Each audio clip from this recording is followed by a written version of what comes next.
IAS Manjunath Bhajantri ने आज JSLPS के सीईओ के रूप में पदभार संभाल लिया है।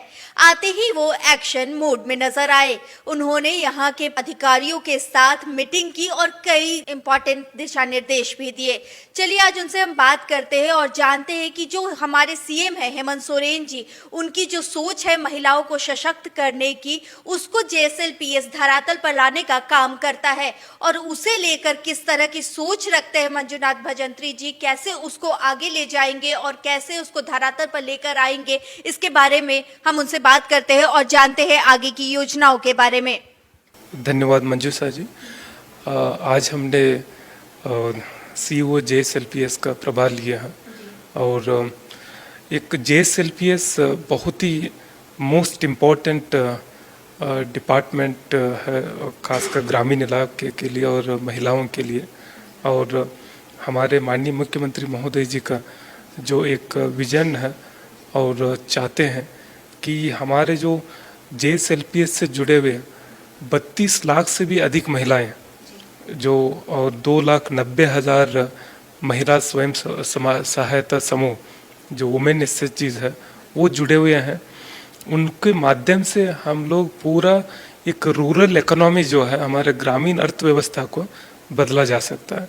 तो उसके लिए हम लोग आज जो राज्य सरकार के दिशा निर्देश के आलोक में हम लोगों ने कि कैसे क्रेडिट लिंकेज को और बेहतर आसानी से उनको मिले, डिस्बर्समेंट ज़्यादा हो और उसके बाद उनके जो आजीविका जो है, जैसे पशुधन योजना जिसके ऊपर हमारे माननीय मुख्यमंत्री महोदय जी का भी विशेष ध्यान रहता है कि ये एक रूरल इकोनॉमी का एक हर घर का एक तरह का एटीएम की तरह इसका उपयोग किया जा सकता है। तो उसके लिए जो है हम लोग जो आजीविका के जो है उसको बढ़ावा देने के लिए उनको अलग अलग तरीके के स्किल्स भी जो है आरसीटी के माध्यम से भी हम लोग दे पाए, वो भी देख रहे हैं हम लोग। उसके साथ साथ एक सस्टेनेबल जो इनका जो आजीविका जो है सस्टेनेबिलिटी रहे, ताकि ये नहीं हो कि वो काम करने के बाद 5-6 महीने के बाद भी उसके बाद भी वो लोग जो उसको कंटिन्यू कर रहे, उसको अच्छी आमदनी हो।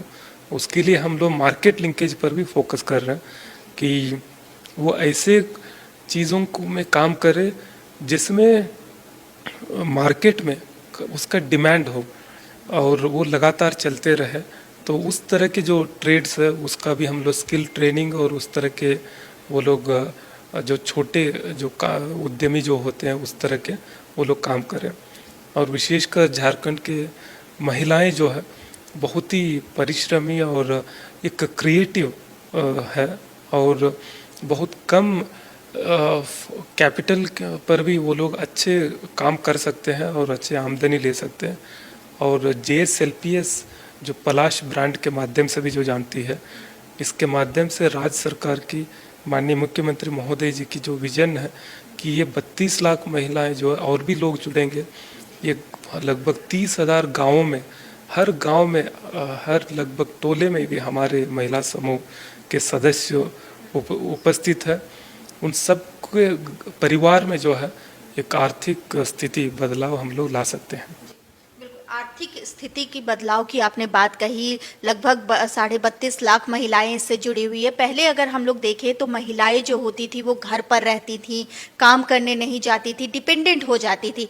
तो ये जो विजन आया सीएम का कि महिलाओं को सशक्त करो, उनको आर्थिक रूप से स्वावलंबी बनाओ और उनको निकालो, और जिस तरह से जेएसएलपीएस इस चीज़ को आगे ले जाने का काम कर रहा है और साथ जुड़ रहा है इस योजनाओं के साथ और महिलाओं को सशक्त कर रहा है, तो आगे भी क्या और महिलाओं को जोड़ने पे योजना बनाई जा रही है?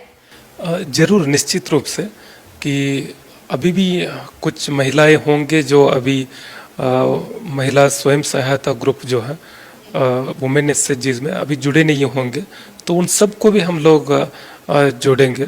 लेकिन ये 32 लाख से भी अधिक जो महिलाएं हैं, इन सब को जो है हम लोग क्रेडिट लिंकेज और मार्केट एक्सेस कैसे मिलना चाहिए उसका हम लोग ज़्यादा से ज़्यादा अभी फोकस कर रहे हैं।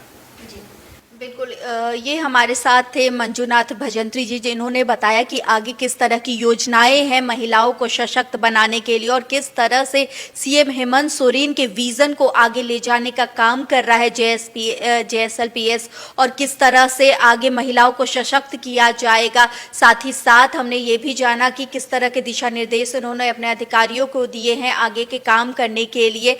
कैमरामैन उमेश के साथ मैं मंजुषा भारद्वाज, 99 न्यूज़, रांची।